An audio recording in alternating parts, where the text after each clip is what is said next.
Torah is famously known for not being a history book. While a lot of times Torah goes in order, we find many times and many occurrences where the Torah backtracks to previous events, goes forward to future occurrences. This week's Parsha talks about the first year after the Yidden left Mitzrayim. They brought a Korban Pesach. They brought the Pesach offering that they had to bring. There were a couple Jews that were still tamei, they were still impure from carrying Yosef's coffin outside of Mitzrayim. And therefore they were ritually impure and unable to bring the Korban on Pesach. They go over to Moshe and they tell Moshe, why should we lose out? We want to bring a sacrifice to Hashem. Moshe goes over to Hashem, and Hashem institutes what we know as Pesach Sheni. Hashem allowed these people that 1 month later on Yud Dalet Iyar, that they also have a chance to bring a Korban. And it's such a beautiful, incredible story. But Rashi tells us that while ideally this would be an appropriate story to put right at the beginning of the Parsha, to start off with a high note, or at the beginning of Sefer Bamidbar, to start off with a nice, happy note on the Yidden, it's not a nice, happy note. In fact, this actually brings about the embarrassment and degradation of the Yidden. Why is that? Seems like such a nice story.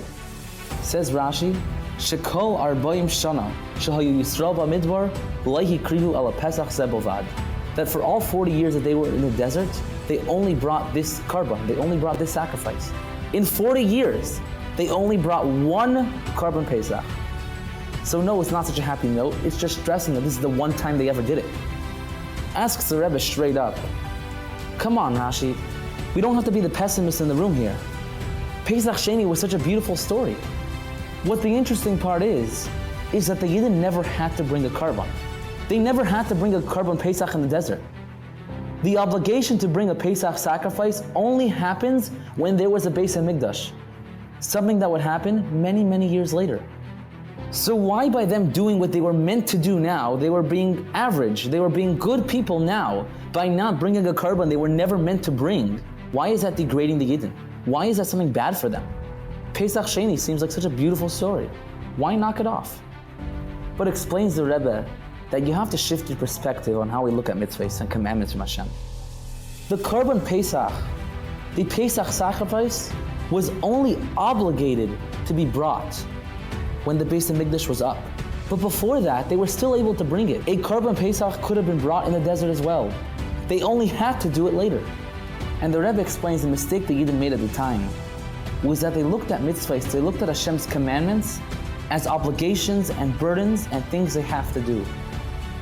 But what mitzvahs really are is that they are an opportunity to connect to Hashem. They're an opportunity to elevate ourselves and the world around us. They're not a burden, they're a privilege. The Rebbe said countless times on so many occasions that as good as you're doing now, you need to do more. You have to be better. Because as long as there's room to improve, you have to improve. While Pesach Sheni was nice, there should have been a Pesach Sheni every single year for 40 years. If 10 people the first year went to Moshe and said, why should we lose out? And Hashem listened. Imagine if 600,000 Yidden, every year, every Pesach, went to Hashem and said, Lama Nigara, why should we lose out? We want to bring a Korban Pesach now in the desert. Of course Hashem would let it. Of course Hashem wouldn't have said no. And that's why, while Pesach Sheni was such a beautiful story, and how it shows that there's a second chance for everyone, the Rebbe explains you have to look at where you could improve. Imagine if there was Pesach Sheni for 40 years. And the lesson for us is very clear, because the Torah put this story in the Torah to tell us, to give us the mindset and knowledge that we should never look at a mitzvah, we should never look at Hashem's commandment as a burden or a struggle. Hashem's mitzvahs are literally Hashem taking His essence, putting it in a commandment, and telling us that we can connect with His literal essence if we fulfill this commandment. Why? Because that's what Hashem wanted. He wanted us to connect with Him. He's not just our master, He's also our Father. So when we look at mitzvahs as an opportunity, as an honor, as a privilege, and as a pleasure, then nothing can stop us.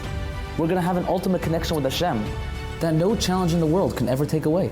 It's that mindset that will lead us straight to the coming of Mashiach, where we will be able to experience true unity with Hashem in a way that we can literally see it in our physical body. May it come speedily in our days.